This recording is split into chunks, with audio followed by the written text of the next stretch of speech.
very much for coming. My name is Bernie Foster, and I publish the Skanner newspaper here in Portland. We just a little bit about our paper. We've been around pretty close about 30 years. We are weekly, and at one time we had 2 radio stations as well. I'm a reporter working for an official website for the President of Republic Indonesia. And so it's belong to the government, especially the presidential office. And I'm working as like any other journalist, but my source is only for the president, the first lady, and 2 president spokesperson. To spokesperson, and I go wherever they travel, domestic, overseas, and reporting anything, their activities, dailies, speech, policy, and anything. I'm also a journalist. Right now I'm an editor. I work within the Kompas Gramedia. It is a media group. We have a national newspaper and also 15 local newspaper and radios and magazines. But I work in online division. Saya Nurul, kerja di... My name is Nurul, and I work for Detik.com. It's an online media source. We don't have any other like print or anything like that. It's only online. We just completed our 10th anniversary, and we have a total of about 8.6 million readers.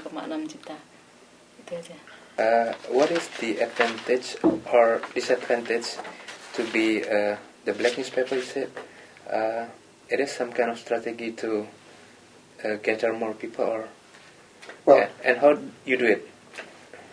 Well, I think you have to understand.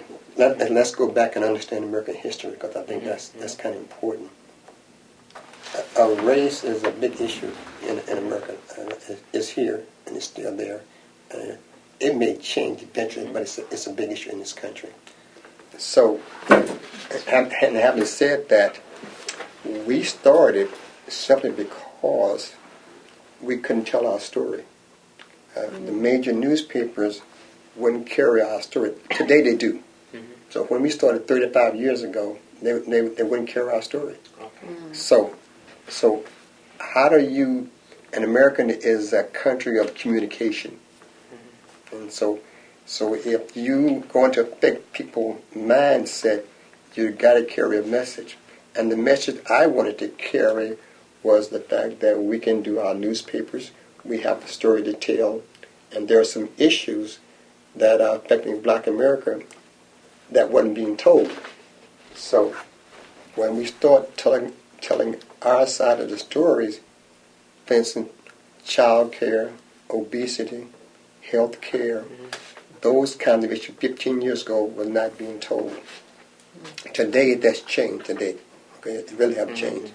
So we had to start telling our story from a different viewpoint so the general public could get a better idea of issues that was facing Black America that wasn't being told in the general public. So that's why we started.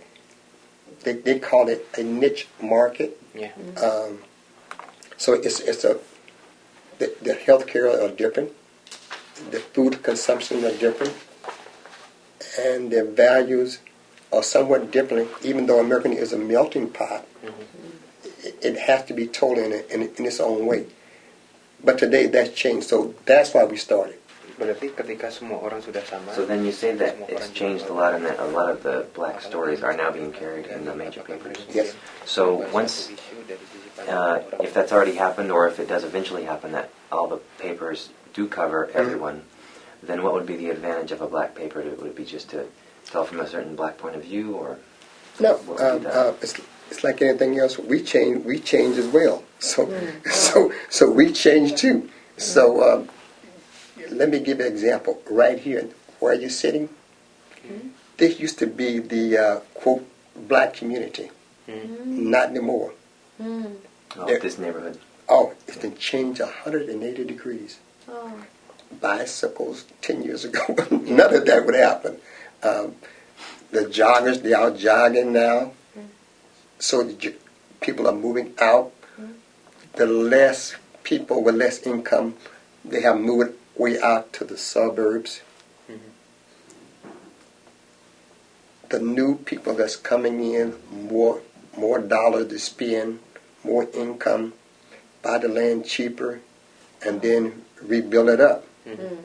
Close to downtown, close to going to Seattle, close to the mountain, all rails, very centrally located, and almost in any of the urban areas is like that. So gentrification is coming back. So I have to change with the time too. One of the biggest issues in our part of the city here is people who've lived here for a long time who are being pushed out of the neighborhood. By the government? By the market forces. Oh, Yeah, that's such a Right. huge issue. Gentrification, remember, is changing. Gentrification. Especially African American families, black homeowners. And there's several ways people are being pushed out and they're losing their homes. But in this case, this man and his wife, who had owned their home for 30 years, 30 years, that long. yeah, this old law in Oregon allowed a construction company to force them to sell their house to repay a $1,200 roofing shingle bill from a contractor. Very obscure, very strange law. You know, we did it within 3 days because the guy's house was scheduled to be auctioned off on the courthouse steps, if you can imagine that. And he couldn't afford a lawyer. So I was so mad. I called everybody and just shook the tree. I called members of Congress, and I called state legislators, and I called attorneys, and local people were so ashamed they got the guy a lawyer, and he kept his house. A lot of the most important stories we do are about home ownership and how people can invest in homes or keep from being pushed out of their homes. So it's become of the city is growing, and then they need the land to build the apartment or something else. Is that? You got it. Oh. Although we see where even 10 and 15 years ago, you've heard of Fannie Mae and Freddie Mac. Yeah. This With the supermortgage. Yeah, we did a series about them Yep. 6 years ago. 6 years ago. Who's watching the giant? And it turns out in this part of Portland, where most of the African American families have lived for 40 years, while so many houses were being sold and people were getting loans from Fannie Mae and Freddie Mac to buy houses here in the 90s, the growth in home ownership for African American families was zero. Oh. It was They got 0%. nothing? Oh, yeah? And Bernie had a connection in the government that leaked these statistics that showed that for black families, it didn't matter what their income was, they couldn't get a loan. Oh, yeah? Fannie Mae gave zero Oh. loans. So now when their loans are being defaulted, we see in the black community few people are affected because they weren't given the loans in the first place. Saya masih melihat koran ini. So it seems like this paper is used as kind of a tool or a tool for advocacy for the black community in some ways. So how do you bring people together, and do you bring people together in a group, do you feel, with this paper? Bentuk semacam komunitas atau apa? Bernie has created institutions every January on Martin Luther King Jr.'s birthday.